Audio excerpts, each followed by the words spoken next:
Today on What Went Wrong, safety first.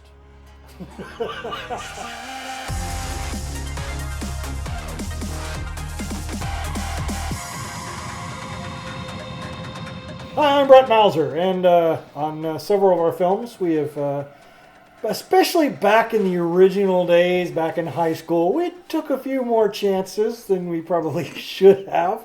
That's a very mildly way of putting it. I think in one episode actually was with Trey when we were talking about tag, how we were strapping fireworks to people's chests. And then setting them off with the electrical system of the house? Yes. Might not should have done that. But it was funny. It was. So today we're going to talk about the philosophy of safety third. Now, right. Yes, I'm going to give credit to where credit's due. That's the philosophy of Mike Rowe. Yeah. And he's got a great. Who is a brilliant communicator. He has a very, very effective way of making his point, and it's a good point to make. Yeah. And our past film, Lady Lawman, is a very prime example of where we measured and calculated risk versus reward. Yeah. Sort of a thing. We shot this in January of 2021. Right. Which is still, in the heart of not in the heart. I'd say maybe summer was the heart of the COVID lockdowns and everything. But but there's still the risks out there, and vaccines hadn't gone around all much.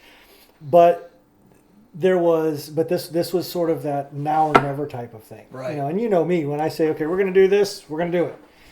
And yeah, there were some times where there was a couple actors that bowed out and didn't want to have it. Are you getting everybody tested? Are you doing this? Are you doing that? That would be no. Yeah, there was a recent meme where somebody said, "Well, okay, you have a talking about the 1 in 1,000 chance of getting killed by the COVID," and they're like, "Well, if you have 1,000 M&Ms and one of them is poison, are you still going to take a mouthful of M&Ms?" It's like, well, if the choice is to never eat anything ever again, I'm gonna eat it. If you're talking about just M&Ms, but if you're talking about the M&Ms are your life-giving source of nourishment, yeah, I am. Yeah, I'm afraid I'm gonna have to. Yeah, and especially when, if you want to continue that perspective, especially when I have a 99.97 chance of surviving the poison, yeah. I'm taking that chance. I might even snack on them in a movie. I'm just that kind of guy. Because I believe in personal responsibility. Right. And that's where I not to delve too much into the philosophy and the ideologies of these, but you have this goes very close into what we're going to talk about in the aspect of safety in filmmaking. And I can talk at length of safety, but go on. Yeah. Where you have Abbott just went full, pulled the mask mandate, the statewide mask mandate, and gave 100% opening. And people's and just watching all the people talk about how dangerous it is, going to kill people. It's like that's been the thing about the whole this whole thing with COVID is it's my choice. Yeah. You're putting other people at risk. No, they're putting themselves at risk. If they want to go and come and have lunch with me or want to shoot a movie with me or what have you, they're making that choice. Yeah. I'm not forcing them. Right. I'm not putting a gun to their head and saying, you got to do this. Nor am I making them breathe my air. You're wearing a mask, right? If the masks work, what does it matter? Yeah. Look at that. Don't get me started. Yeah. If you want, we can talk about all the stuff I've done and yet somehow haven't died of the stuff. Go ahead. We'll talk about that. Well, yeah, and that's and I think this is a very timely time to talk about that. And there's this idea of safety first. You just got to have safety. And one of the prime examples, and I'm not going to go into too much detail here, but from a journalistic standpoint, there is a sign that I have seen where it says no story is worth your life. Don't take unnecessary risks. Don't do this. Don't do that. And I'm like, where are the Woodward and Bernsteins? Yeah. And the people Cronkites. To say that no story is worth your life. What if that story could have prevented? What somebody did a story on the power grid or ERCOT last year about how they weren't prepared. Yeah. And the deaths that came as a result of not having heat. Right. Those lives were lost because somebody didn't put their neck on the line to tell that story. Right. Now, if you're talking about no story is worth your life just hanging out on the side of a road without a jacket or whatever. Yeah, okay, I get that. But there are stories out there that need to be told, and you need to. What happened to the reporters with the fedora and the press pass in there? Yeah. I got to tell the story. I got to tell. I got to get the mafia doing this. All the corruption. The reason we have such screwed up. Let's face it, a screwed up country right now is because there are no reporters doing their jobs. Right. Because safety first. Oh, I'm not going to go after this guy because, bad things can happen. Bad things can happen.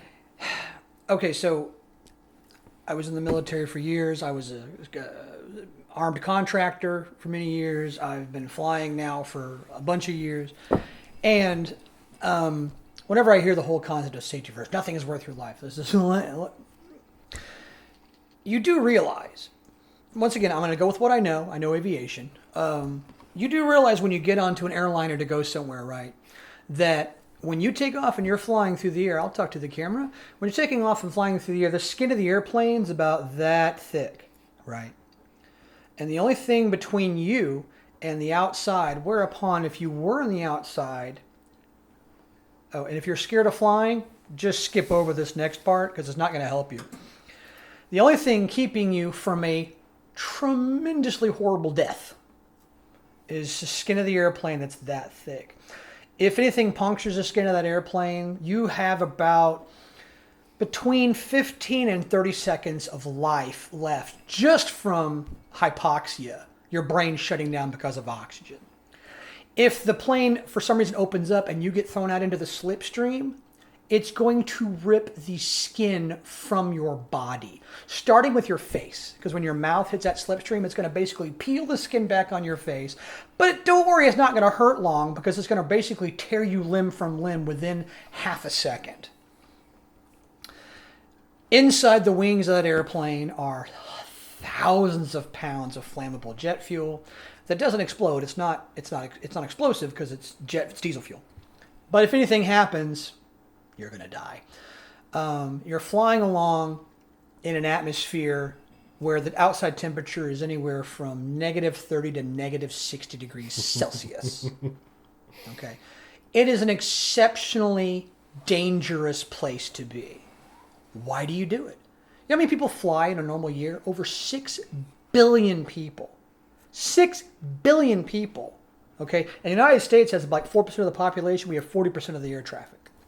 Why do they do this if it's so dangerous? Because it is dangerous. It's very dangerous. It's amazingly dangerous. However, we take precautions. The flight crews, trust me, are exceptionally well trained. The amount of training we do is ridiculous. I am very, very, very good at what I do, okay? Because we have to be. You don't get to the level I am and not be good, okay? The aircraft are very well maintained. That's another thing people understand is like people talk about, a 20-year-old airplane freaks them out. Dude, this airplane may be 20 years old. The parts on it are like 6 months. This plane goes for basically think of it as like they take your car apart every 6 months and put it all back together and check everything. That's how airplanes are treated, airliners. If you're taking off and you bag an engine, no problem. One engine can carry the plane up in the air. I mean, it's exceptionally practiced and studied and engineered to be safe, but not without hazard. But still, you do it. If it was safety first, you'd never get on the mother. You never would. It's far too dangerous because when things go wrong, you're not going to survive. Now, of all plane crashes, you have over a 90% chance of surviving. Why? Because we're very good. It's very well engineered, and we take a lot of work at it. But if you're talking about having no risk, you're going to have to sit in your house and not do anything. But the thing is, people get on airplanes every single day. No one thinks about you get on an airplane and we fly to here, we fly to there, fly to see grandma, we fly to Disney World, we fly to this, we fly to that. And no one thinks about it. 6 billion people every year get on airplanes. The whole planet goes for a flight every year. And how many crashes in the United States? Not China. You don't want to know how many crashes are in China. You don't want to know how many Chinese crash the year. Wow. You just don't want to know. We see them. You don't want to. But in the United States and in the Western world, not the Russians, not the Chinese, not the Indians. You want to hang out with the Westerners. How many plane crashes have we had? Very few. Safety first, safety third. Do you think if safety first was coming, you'd fly anything at all? Nope. We fly in thunderstorms. We fly in storms. We fly in snow. I landed on a frozen runway just a couple of days ago. A complete frozen runway with crosswinds, snow that was this thick on the runway in Alaska, and I was flying an airplane that weighed 650,000 pounds. And you know how it went? Swimmingly. It was easy. Okay, because we're trained. Safety first, safety third. If you want it perfectly safe, well, stop. It's never going to happen. Just stay at home. Yeah. If you want your film to be completely safe, it's never going to happen. You have to decide for yourself. You as the filmmaker need to decide for yourself. If you're going to realize that sometimes things are just dangerous, you mitigate the risks. In the case of COVID, you wear your mask, you wash your hands, you monitor yourself, check your temperature, all those kind of things. But at the end of the day, are you going to sit in your house and off, or are you going to actually go out and live your life? Now, if you want to sit in your house and off, it's your awesome. choice. It's your choice. But seriously, but don't bitch about me. But don't bitch about me not sitting at home and off, because I'm not going to do that. I have decided that I'm going to take those risks. Well, you're going to do this. You're going to do that. Stay away from me. If you think I am carrying the bubonic plague and me not wearing a mask, even though you are 50 feet away, it's the germs are somehow going to fly through the air and seek you out and take your broken, spindly little body and break it down and turn your insides to mush, then stay the at home. But don't tell me what the you can do with my world, okay? If a business wants me to wear my mask, fine. If they want me to do something, fine. If I'm going to go in someone else's house and they want me to wear a mask, I will, okay? But don't tell me what to do out here when I'm not affecting anybody at all. Seriously. It's very interesting because I was thinking about this. It was the day of the day and the day after Abbott said opening up 100%, and there's a lot of businesses, schools, whatnot. They're saying, well, this is my private property. I'm going to require masks. Totally cool. Sure.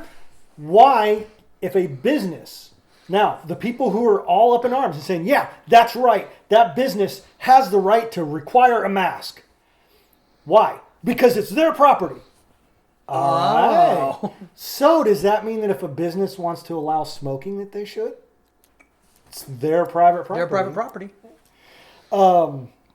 So you mentioned on that. How about carrying guns in there? So it's gotta you gotta if you're gonna use. How about if a business doesn't want to make a cake for a gay couple? It's their private property. They should have the right. So you can't have it both ways. You gotta allow it to have. The law does not allow you to, just because you voted left or right, to have rules separately for you. Now, if you want that to happen, that's great. You're gonna have to make that law yourself. You're gonna have to fight the rest of us for it because. This is not 1930s Germany. You don't get to do that. Yet. You could try it. Unfortunately, the Germans were unarmed, but the Americans are not. So best of luck to you, my friends. Yeah. You brought up a point about safety on the movie set. One of the things that it's, if you talk to people about how like China makes movies, and I find this really interesting. They don't have mattresses. They have empty cardboard boxes. I remember watching that stuff. And you'll have these people, the unions and whatnot, scream and bitch and moan. You can't do that. That's too risky for the actors. Blah blah blah blah. So okay, you're going to condemn the Chinese because that's how they do it, but you're going to say nothing about the genocide and the organ harvesting and the literal concentration camps they have going on over there. Yeah, you're going to let Disney go over and make movies and sing their praises. Yeah, because. But you're going to bitch about a cardboard box fall. But you're talking about planes, and if you enjoy modern technology, if you enjoy the modern society that we live in, you have safety third to thank for that. Yeah. I think Chet Yeager, safety was his primary number one concern. What about Charles Lindbergh? My God, if you ever looked at his airplane, Spirit of St. Louis, for those of you who don't know what I'm talking about, look it up. The Spirit of St. Louis was designed by the Ryan Aircraft Company as a flying gas tank. And I mean gas. I mean like actual gasoline, not like modern airplane use kerosene basically to fly. It doesn't explode. Gasoline really explodes. And this airplane, on a rainy day, bounced itself into the air. I don't know how the hell it got into the sky. Full of gasoline. He couldn't even look out the front. I don't know if you've ever seen the airplane. It didn't have a window in the front of the airplane. He had to look out the side. Because it only had windows on the side because it had to do streamlined and whatever else. And he wasn't climbing to 30,000 feet. He was like at 10,000 feet over the Atlantic freaking Ocean. In ice. and snow and bad weather and winds. I don't know how he survived. I'll be honest with you. It doesn't. If you look at what he did, and if I was going to do that now, I'm going to take a single engine airplane, just a big flying gas tank with no windows in the front. And I'm going to take it out and I'm going to fly across the Atlantic Ocean right around between 5,000 and 10,000 feet. How does that sound? By myself. The FAA would lose their minds. It's like, no, you can't do that. It's ridiculous. It's unsafe. It's this. Blah, blah, blah, blah, blah. And it's true. It's completely unsafe. It's ridiculously unsafe. It is insane. But there he goes over across the ocean. First man to fly solo across the ocean. And he did it. And pioneers like that have that idea. It's like, yeah, it's not really safe. But you know what? It. And in certain things, we have that same attitude. When I'm flying into certain airfields on the planet, hauling certain cargoes, okay, and in the reality of some of these places that I'm going, hauling what I'm hauling, and then when I land at these airfields, the stuff that sometimes goes on or comes flying over the fence from time to time, and the places we have to run to evacuate, not very safe. Is it worth the money I make? That's up to me to decide. But it's not safe. It's not safe. But we do it. Because although it is inherently dangerous, we've been trained, we've practiced, we know what we're doing, and that's the key to making safety third effective is, yes, things are dangerous. Things that you are going to do are dangerous. Things that you're going to do are hazardous and have peril fraught. But are you going to do anything at all, or are you not? It is more dangerous, you hear this all the time, it's more dangerous for you to drive to the airport than to get on the airplane, okay? But the thing is, if you roll the window down when you're driving your car, you're not going to get sucked out and then get ripped to pieces and then frozen parts of your body rain down from the sky, okay? But it's more, but that would happen on an airplane. Why do you get on the airplane? Because it's safer. But why is it safer? Well, because we've taken something that is inherently, by its very nature, dangerous and reduced it to just, well, the most dependable form of transportation on planet Earth. How do you do that? How do you take something that is so insanely difficult, dangerous, deadly, that you cannot screw up just that much or it's all over? How do you do that? Training, practicing, working, studying, engineering. You take something that is horribly bad, horribly dangerous, and you reduce it. How does Jackie Chan not die falling off of a building onto cardboard boxes? How does that happen? Because he did it. Practice, training, the understanding that he's going to get hurt, and being able to deal with the fact that that's going to happen. How do people jump out of airplanes with parachutes? Because if it screws up, you're dead. A human being cannot take much more than a 4-story fall. Okay, I don't know if you've noticed, but jumping out of airplanes is a little bit more than 4 stories. Right around 14,000 feet typically, and your 4-story building is right around 40 feet. So we're adding quite a bit of altitude. How do you not die? Why is parachuting so safe? There's not even a federal regulation on parachuting. Did you know that? I didn't know that. Denise, Denise, by the way, that nice little lawyer, she's a skydiver. She's crazy. Yeah. But anyway, the U.S. Parachute Association isn't even regulated by the federal government. And the only thing I have in my manual is if I'm going to throw something from an airplane, it doesn't say what, whether it's a person or a baseball or a turkey. God is my witness. I thought they could fly. You can do that as long as you take reasonable precautions that you're not going to hit anything or hurt anything when you drop whatever it is. You can throw people out of an airplane, and the only thing the FAA says about it, I have a paragraph that says, make sure it's not going to hurt anything when it hits the ground. What? In a time when the federal government likes to regulate everything, but they don't regulate that. Why? Because these guys have taken very good precautions to make sure it's safe. That the sport they practice, jumping out of an airplane and falling through the air at terminal velocity, is safe. What? That's the kind of thing we're talking about, is you take something that is by its very nature like jumping out of something very high and turning it into a sport because it's gotten to that safety. It's got that level of safety. You don't even need to be a daredevil. I mean, what is it? 50 to 80% of homes. Would you want a substance that is incredibly toxic, incredibly flammable, combustible, that you can't see, pumped into your home, that, just a tiny little spark and everything in your house is engulfed in flames. Yeah. Would you want that? Of course not. But you do. But you do. Everyone. Anyone that has a gas stove, a gas oven. Yeah. You're pumping this in that you have to add aroma to just so you can smell. Right. But you can't see it, you can't hear it, you can't feel it. Yeah. And even if it doesn't spark, if it's just, flowing out, It'll you're kill dead and you won't even know it. Yeah, you'll still die. Yeah. But yet people will do it. Yeah. And they're not daredevils. They're a little granny just sitting in there. Grannies flying on airplanes. Grannies driving their cars.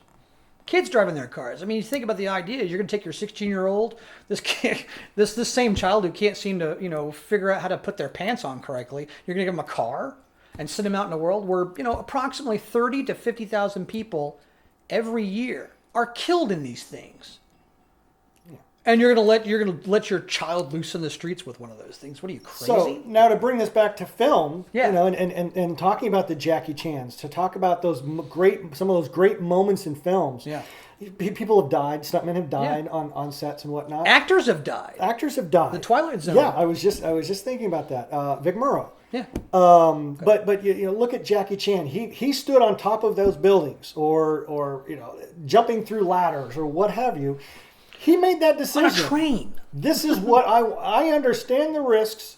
I know this could happen. I mean, he breaks. He has no part of his skull is missing, and he still goes out there and does it more because he's 102 years old. He's making that judgment. Yeah. Because he has that choice. Yeah. Nobody should have that right to put that cap on me because I want to do something great. I want to do something different. I want to do something that makes people go ooh and ah. And yeah, it's just a movie. We're not creating the cure for cancer. Right. But it's still art. It's still something that is a big part of my life. That if somebody all of a sudden said you can't make films anymore, I don't know what there is else for me. Right.